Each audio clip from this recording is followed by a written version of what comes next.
My tip, or step 3, when it comes to your investing, is you've got your house in order, you've focused and nailed your why. Now you need to set your strategy.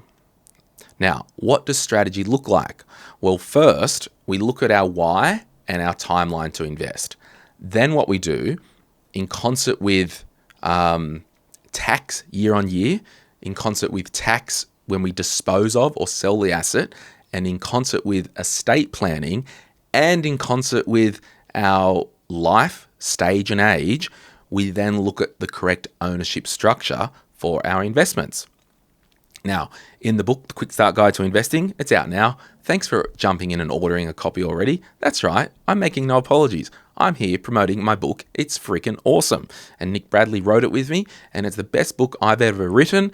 And I can say that because I've written ones before, and this one rules the freaking roost. It's awesome. Nick's awesome. He hosts the podcast, This is Investing. But when it comes to ownership structures, you've basically got 6 options that, well, you might have a few more like weird fringe stuff, but we won't get into that. But the first one is in your own name. The second one is in joint names. So if you've got a spouse or a partner, in joint names. The third one is in a superannuation account, so retirement savings. The fourth one is in a company. The fifth one is in a trust. Now, the fringes around that, there might be offshoots like a unit trust or a discretionary family trust. There was these things called hybrid trusts that, shivers for those who are in that world. But broadly speaking, and the investment bond, forgot about that one. But broadly speaking, these are the options that we have that we see out in the wild. So if your strategy is like, well, I'm at uni, I just want to start investing, I'm got my casual job, still living at home, don't really have any big things happening, I just want to build wealth, baby. Well, in your own name, could be a good little thing. Now, in the book, I talk about the ownership structures and the estate planning and the tax considerations. And I might kind of share, well, let's do joint names today as an example. So overall, joint names, it's really easy. It's basically you and your partner have an investment account and it's in joint names.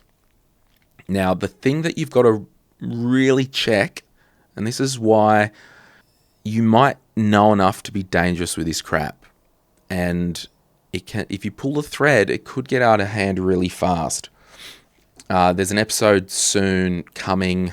I don't think it's up already, but I've recently been victim of the Dunning-Kruger effect. Now, if you Google that and have a look at the chart, when you have some success, the learning curve goes up, but you kind of are in this ignorance area. But the more you understand, the more you really understand that there's so much that you don't know and you're not as ignorant and all that stuff. So this is why I really just wanted to preface the importance of financial advice if you have significant wealth or a decent amount. So back to my thing with investment properties and homes. If you buy that with another person, you have the choice to select the ownership structure as tenants in common or joint tenants. Tenants in common. You both own this asset. We'll just call it $1 million, for example. 50-50. Tenants in common. If I was to die, the person who I own the other half with, they do not automatically get my share. My 50% is governed by my estate. Joint tenants, when I die, that share is automatically absorbed by the other person. Done. Can't challenge it. All that stuff. One of the traps that you might need to look at with investment accounts is what the ownership structure is in relation to joint tenants. A lot of the online platforms and apps and brokerage accounts may be joint tenants as default, and it might not be able to be changed. So you have to check on that. So that's just a little 101. And that's why if you've got blended families and you've got some wealth and you've got a spousal partner and you want an investment account in both names, 50-50, it's possible. I don't think it's a really good option if there is income disparity between the spouses. I don't think it's a really good option if there is a blended family. To be honest, it probably, although easy to set up, it probably is less flexible. One of the things you need to consider is the risk profile of each person. So you might be a 80% growth type investor. The other person might be like a 95% investor. Having two separate accounts in joint names, I think, may provide a little bit more flexibility than having the one joint account.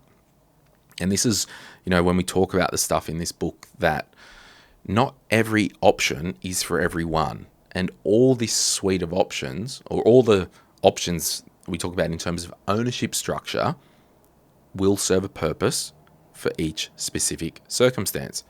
When it comes to joint ownership, if there is a $20,000 investment and it's a joint ownership of two people, spouse, partners, the income from that, if there was a $1,000 dividend on the tax return of each individual person each year, $500 would land on their personal income tax return because it's 50-50.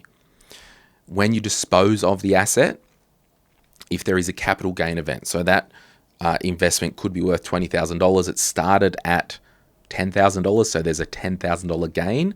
We've held it for more than 12 months. That means we will halve the gain, so we'll call it $5,000 gain that's taxable.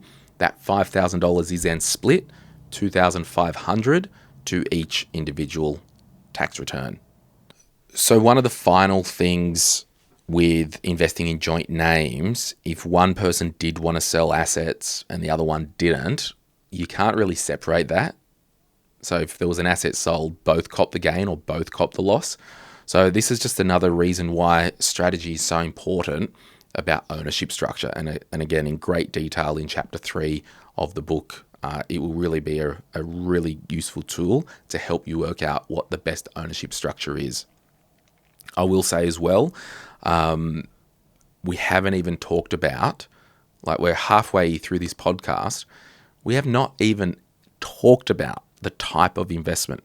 We have not even talked about the brokerage or platform, because that crap is easy. You want an ETF, go buy one. Done. Easy.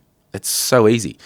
In terms of strategy and ownership structures as well, the investing apps you get, there could be some that can only be held in your name.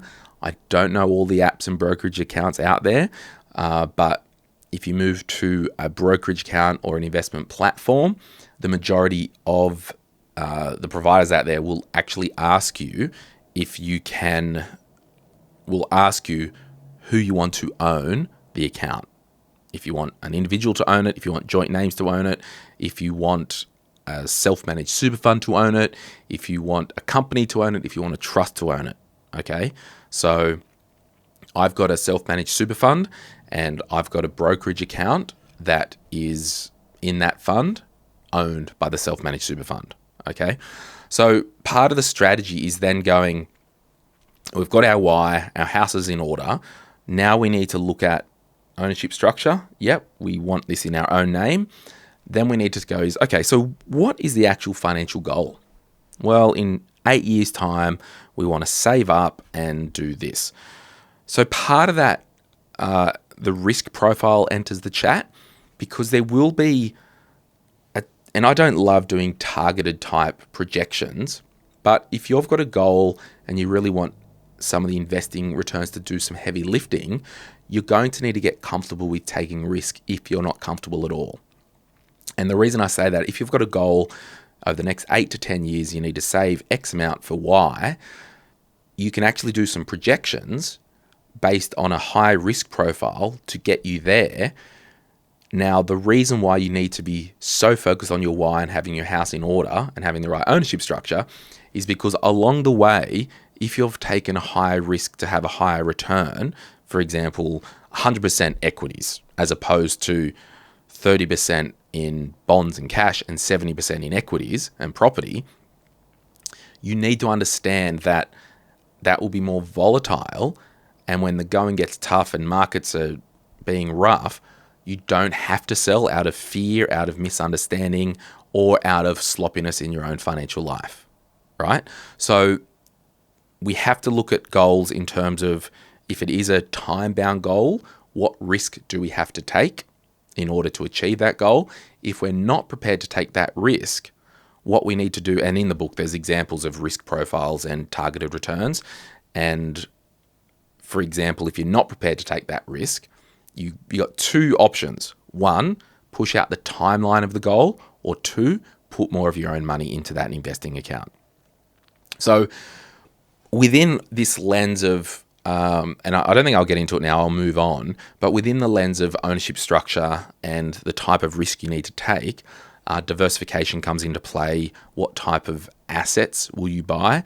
You may find for the goal that an investment bond is suitable, and you thought you needed or wanted the S&P 500 to invest in, but you can't find an investment bond provider that has that exact exposure. So you're going to have a look at that and make an on-balance call, because the structure in terms of estate planning, tax year on year and tax on disposal is actually more important than the underlying investment, as may be the case of paying a slightly higher platform fee, because that is more important than the actual. Everyone's talking about VAS online. Everyone's talking about IVV online.